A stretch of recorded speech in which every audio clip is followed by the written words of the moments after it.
আল কুরআনের বাংলা অনুবাদ সূরা আল মুজাম্মিল। রহমান রহিম আল্লাহ তাআলার নামে। হে বস্ত্র আচ্ছাদনকারী মুহাম্মদ, রাতে নামাজের জন্য উঠে দাঁড়াও, কিছু অংশ বাদ দিয়ে। তার অর্ধেক পরিমাণ অংশ নামাজের জন্য দাঁড়াও, অথবা তার চাইতে আরও কিছু কম, কিংবা চাইলে তার উপর কিছু সময় তুমি বাড়িয়েও দিতে পারো। আর তুমি কোরআন তেলাওয়াত করো থেমে থেমে। মনে রেখো, অচিরেই আমি তোমার উপর একটি ভারী গুরুত্বপূর্ণ বাণী সদৃশ কিছু রাখতে যাচ্ছি। অবশ্যই রাতে বিছানা ত্যাগ আত্মসংযমের জন্যে বেশি কার্যকর পন্থা। তাছাড়া এ সময় কোরআন পাঠেরও যথার্থ সুবিধা থাকে বেশি। নিঃসন্দেহে দিনের বেলায় তোমার থাকে প্রচুর কর্মব্যস্ততা। তুমি তোমার মালিকের নাম স্মরণ করো এবং একনিষ্ঠভাবে তার দিকেই মনোনিবেশ করো। আল্লাহ তাআলা পূর্ব পশ্চিমের একক মালিক, তিনি ছাড়া আর কোনো মাবুদ নেই। অতএব তাকেই তুমি অভিভাবক হিসেবে গ্রহণ করো।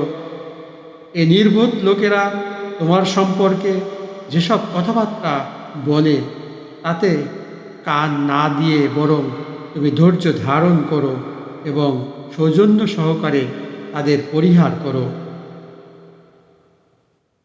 আর সহায় সম্পদের অধিকারী এ মিথ্যা সাব্যস্তকারীদের সাথে ফয়সালার ব্যাপারটা তুমি আমাকে ছেড়ে দাও এবং কিছুদিনের জন্য তুমি তাদের অবকাশ দিয়ে রাখো।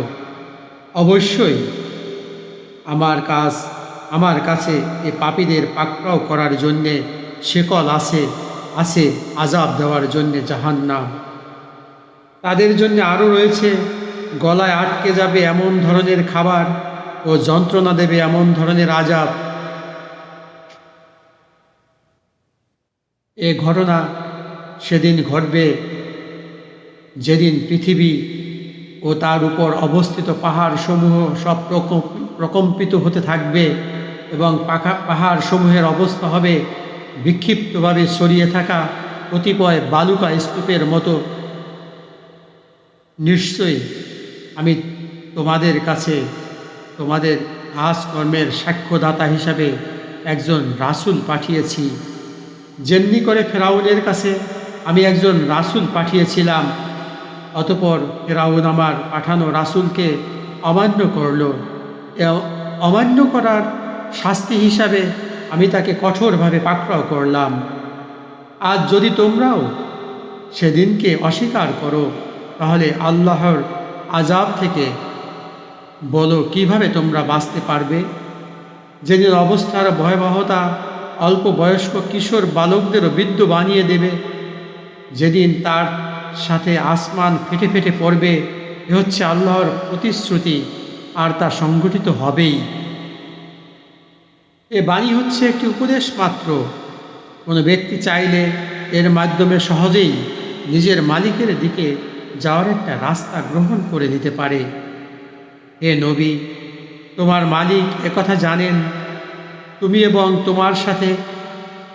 তোমার সাথীদের একদল ইবাদতের জন্যে কখনো রাতের 2/3 কখনো অর্ধেক অংশ, আবার কখনো 1/3 দাঁড়িয়ে থাকো। মূলত রাত দিনের এই হিসাব তো আল্লাহ তাআলাই ঠিক করে রাখেন। তিনি এও জানেন তোমরা এর সঠিক হিসাব করতে সক্ষম হবে না। তাই আল্লাহ তাআলা এ ব্যাপারে তোমাদের উপর ক্ষমাপরায়ণ রয়েছেন। অতএব এখন থেকে কোরআনের যে পরিমাণ অংশ তেলাওয়াত করা তোমাদের জন্য সহজ, ততটুকুই তোমরা তেলাওয়াত করো। আল্লাহ তাআলা তোমাদের অবস্থা জানেন। তোমাদের ভেতর কেউ অসুস্থ হয়ে পড়তে পারে, আবার পরবর্তী কেউ আল্লাহর অনুগ্রহ জীবিকা অনুসন্ধানের উদ্দেশ্যে সফর করে বেড়াতে পারে। আবার একদল লোক আল্লাহর পথে যুদ্ধে নিয়োজিত হবে। তাই এ পরিপ্রেক্ষিতে তা থেকে যেটুকু অংশ পড়া তোমাদের জন্য সহজ, ততটুকুই তোমরা পড়ো।